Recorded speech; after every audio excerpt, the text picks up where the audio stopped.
আসসালামু আলাইকুম। আমরা এই মুহূর্তে আলোচনা করব 2024 সালের বার্ষিক মূল্যায়নের বিষয়ভিত্তিক নির্দেশনা, বিষয় গণিত শ্রেণী নবম, অর্থাৎ আমরা নবম শ্রেণীর গণিত বিষয়ে আলোচনা করব।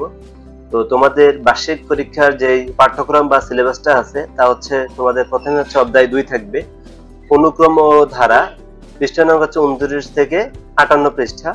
এরপর থাকবে তোমাদের লগারিদমের ধারণা ও প্রয়োগ, 59 থেকে 80 পৃষ্ঠা। এরপর থাকবে তোমাদের বাস্তব সমস্যার সমাধানে সহসমীকরণ, 113 থেকে 140 পৃষ্ঠা। এরপর থাকবে তোমাদের পরিমাপে ত্রিকোণমিতি, 141 থেকে 156 পৃষ্ঠা। এরপর থাকবে তোমাদের কৌণিক দূরত্ব পরিমাপে ত্রিকোণমিতি, 157 থেকে 178 পৃষ্ঠা।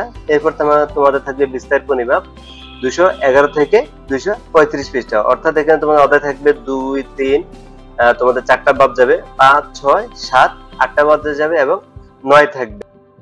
এরপর তোমাদের শিক্ষণকালীন মূল্যায়ন প্রশ্নের ধারা ও মান বন্টন, অর্থাৎ তোমাদের যেই শিক্ষণকালীনমূলক 30 নাম্বার আছে, এই 30 নাম্বারের যে সিস্টেম থাকবে, প্রথমে তোমাদের অ্যাসাইনমেন্ট বা ব্যবহারিক কাজ থাকবে 10 নাম্বার। তো নমুনা প্রশ্ন তোমাদের এরকম হতে পারে যে প্রত্যেক শিক্ষার্থী বাড়িতে টবে একটি চারা গাছ রোপণ করবে, রোপণের পর চারা গাছটির দৈর্ঘ্য মাপবে, রোপণের পর থেকে 7 দিন মানে অর্থাৎ 1 সপ্তাহ পর পর গাছটির দৈর্ঘ্য মাপবে। এভাবে 4 সপ্তাহ মাপার পর প্রাপ্ত দৈর্ঘ্যগুলো দিয়ে একটি অনুক্রম বা প্রয়োজনের কাছাকাছি মান নিয়ে তৈরি করবে।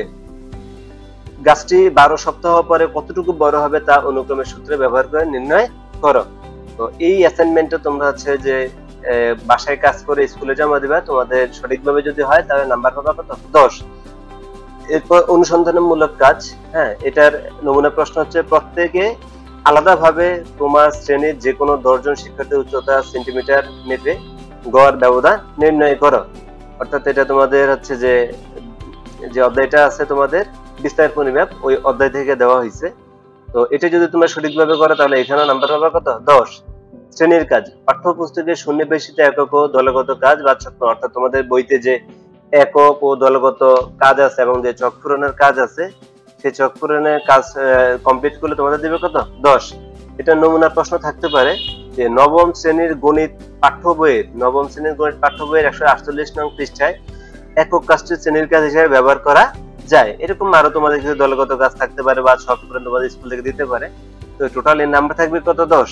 অর্থাৎ আমাদের অ্যাসাইনমেন্টে থাকবে 10, অনুশীলনমূলকে থাকবে 10 এবং শ্রেণীর কাজে থাকবে কত? 10। টোটালে 30 নাম্বার। এরপর আমরা দেখব যে আমাদের কিভাবে মূল্যায়ন কাঠামো হবে। শিক্ষণকালীন মূল্যায়ন হবে আমাদের 30%, সামষ্টিক হবে 70%। অর্থাৎ তোমরা 100 মার্কের পরীক্ষা দিবা, কিন্তু এই নাম্বারটা হচ্ছে 70% তোমাদের কনভার্ট করা হবে। তার মানে তুমি যদি 100 পাও তুমি নাম্বার পাবে 70, তুমি যদি 90 পাও থেকে 70% কনভার্ট করে যে নাম্বারটা হবে সেই নাম্বারটা এখানে যোগ হবে। ধরো 70% তুমি একটা সাবজেক্টে 90 পেয়েছো, 90 কে যদি আমরা 70% এ কনভার্ট করি তাহলে হবে 63 নাম্বার। এইভাবে তুমি যদি 50 পাও তাহলে এটা কনভার্ট হয়ে যাবে 35 নাম্বারে। আর এখানে যে 30% আছে, এই 30% এ তুমি যত নাম্বার পাবা, 10 পেলে ওই নাম্বারের সাথে যোগ হবে, 70% এর নাম্বারের সাথে যোগ হবে, 20 পেলে তাও যোগ হবে। ধরো তুমি সামষ্টিকের 70% এ তুমি 90 নম্বরে 63 পেয়েছো, আর ধরো শিক্ষণকালীনে তুমি 25 পেয়েছো, তাহলে 63 আর 25 এর যোগ করলে কত হয়? তোমার 88 হয়, অর্থাৎ তুমি A+ পাবা। এরপর এখানে তোমাদের সামষ্টিক মূল্যায়ন ও প্রশ্নের ধারা মান বন্টন দেওয়া আছে। তোমাদের অভিক্ষা ধরন হবে লিখিত, তার মানে অর্থাৎ তোমাদের লিখতে হবে সম্পূর্ণ। 15 নম্বর থাকবে হচ্ছে 100, সময় থাকবে হচ্ছে 3 ঘন্টা। তো এখানে নৈর্ব্যক্তিক প্রশ্ন থাকবে তোমাদের। এই নৈর্ব্যক্তিক প্রশ্ন বলতে আমরা এখানে দুইটা আইটেম বুঝি, একটা হচ্ছে বহু নির্বাচনী প্রশ্ন বা আমরা এটাকে সঠিক উত্তর বলতে পারি, এবার এক কথায় প্রকাশ। তো তোমার বহু নির্বাচনী প্রশ্ন থাকবে হচ্ছে 15টা, উত্তর দিতে হবে 15টা। তো 15 কে 15 নম্বর থাকবে। এক কথায় প্রকাশ থাকবে তোমাদের 10টা, উত্তর দিতে হবে 10টা, তাহলে 10 একে কত? 10। এরপর হচ্ছে তোমাদের সংক্ষিপ্ত প্রশ্ন থাকবে কয়টা?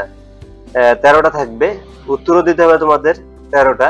এই 13টা নাম্বার হচ্ছে 13 দুগুণা 26, তার মানে 2 করে। তাহলে এখানে আমাদের হচ্ছে 15, 10 আর 26, টোটাল 51 নাম্বার। এরপর তোমাদের রচনামূলক প্রশ্ন, দৃশ্যপট নির্ভর, অর্থাৎ এখানে উদ্দীপক অবশ্যই থাকবে। তো উদ্দীপকে থাকবে তোমার উদ্দীপকে এরকম 10টা উদ্দীপক থাকবে, 10টা উদ্দীপক থেকে তোমাকে উত্তর দিতে হবে 7টা, 7 7 49 নাম্বার। এই তোমার প্রশ্নের ধরনটা কিরকম হবে, দৃশ্যপট নির্ভরে, দৃশ্যপট নির্ভর প্রশ্নের মধ্যে 2টি বা 3টি অংশ থাকতে পারে, অর্থাৎ তোমার ক খ থাকতে পারে অথবা ক খ গ এই 3টে অংশই থাকতে পারে। তো যদি 2টা অংশ থাকে সেক্ষেত্রে তোমার নাম্বার হবে 3+4 এরকম থাকতে পারে, হ্যাঁ, এটা প্রশ্ন অনুযায়ী। এবং যদি তোমার 3টে অংশ থাকে সেক্ষেত্রে তোমার নাম্বার হবে 1+2+4 বা 2+2+3 অথবা 1+3+3 হতে পারে, অর্থাৎ সবগুলো নাম্বারই 7।